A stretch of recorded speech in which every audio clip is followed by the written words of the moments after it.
What's going on, guys? Welcome back to another Next Gen Madden 25 video on my PS4. Please do me a favor, take a moment, hit the like button for me, subscribe to my channel if you aren't already. Your criticism in the comment section.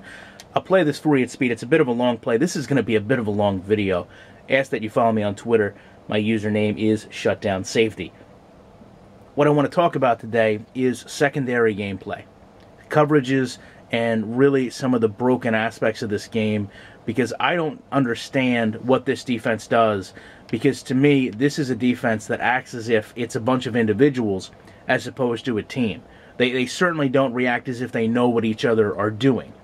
So I'm going to go through player by player and give, a synopsis of, in my opinion, again, in my opinion, you can share yours below if you think that I'm wrong, what should be occurring. So first player we're going to talk about, Mike Jenkins.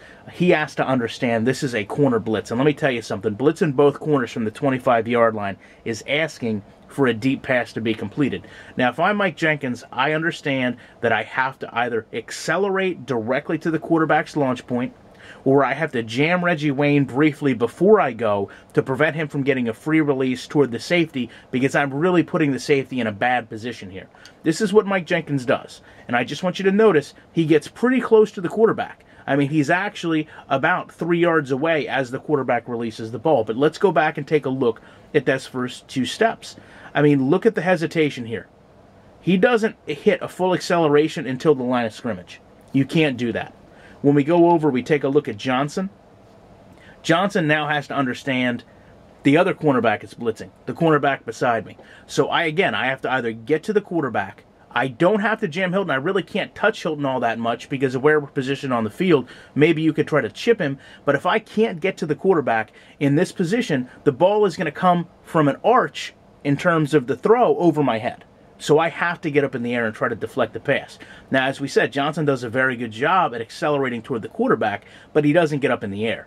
And to the game's credit, I don't exactly know what's going on here. I don't know if Chairless picks him up or they start shifting into each other, but it looks like he may be trying to do that. I just don't know. To me, that's not clear-cut enough. I'm putting my arm up, and I'm going to try to deflect this pass with my hand, and it's more like I'm a small player, I ran into a big man, and I got lifted up off my feet. Now, Will Hill. This is the killer in this play.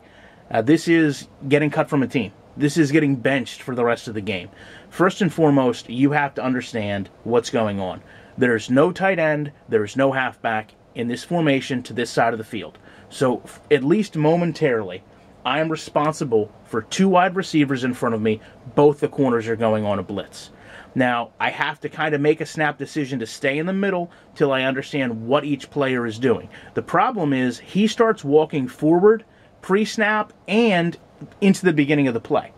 Every step he takes now is a step that he's losing on a backdrop. He's actually giving position away while he runs forward. Now, if I'm him, what I'm looking for is the best way to help my team. So if I think that Hilton is going to get the release, I know that he is a free release, and I'm going to hope that Jenkins jams Wayne, I'm going to try to funnel Hilton to the inside of the field, because that's where my help is. That's where my safety back here is going to end up being. If I see that he's not, or I see in this situation Laurinaitis starts to drop back, then I'm immediately going to turn and start to go with Reggie Wayne, because that's what I need to do, and I'm going to start trying to push him and funnel him to the sideline, because I'm going to use the sideline as an extra player, so to speak, to help me contain him. Now, as soon as the ball is snapped and he sees Laurinaitis drop, you have to go back. You have to start running with Wayne, because now essentially Hilton is in control of, and the responsibility of, really, Laurinaitis and the other safety. They will contain him if he catches the ball. It's their job. Your job now becomes Reggie Wayne. You're still going forward. You're flat-footed. Now, there's no reason to backpedal.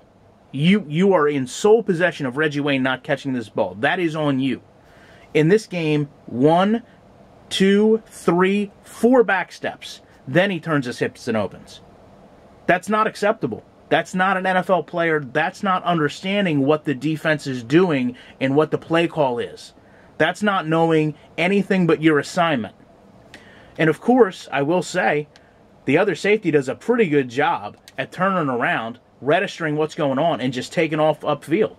But the fact of the matter is, Reggie Wayne, who isn't the fastest receiver in this game, mind you, is gone, just on the field position that was given up.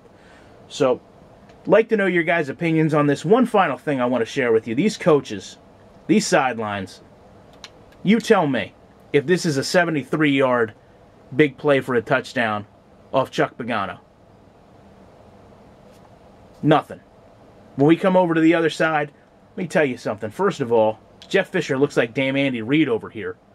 But you tell me if this is Jeff Fisher after making a really gutsy play call that in real life people would be talking about the next day on Sports Talk for the entire day, and that just gave up a huge touchdown.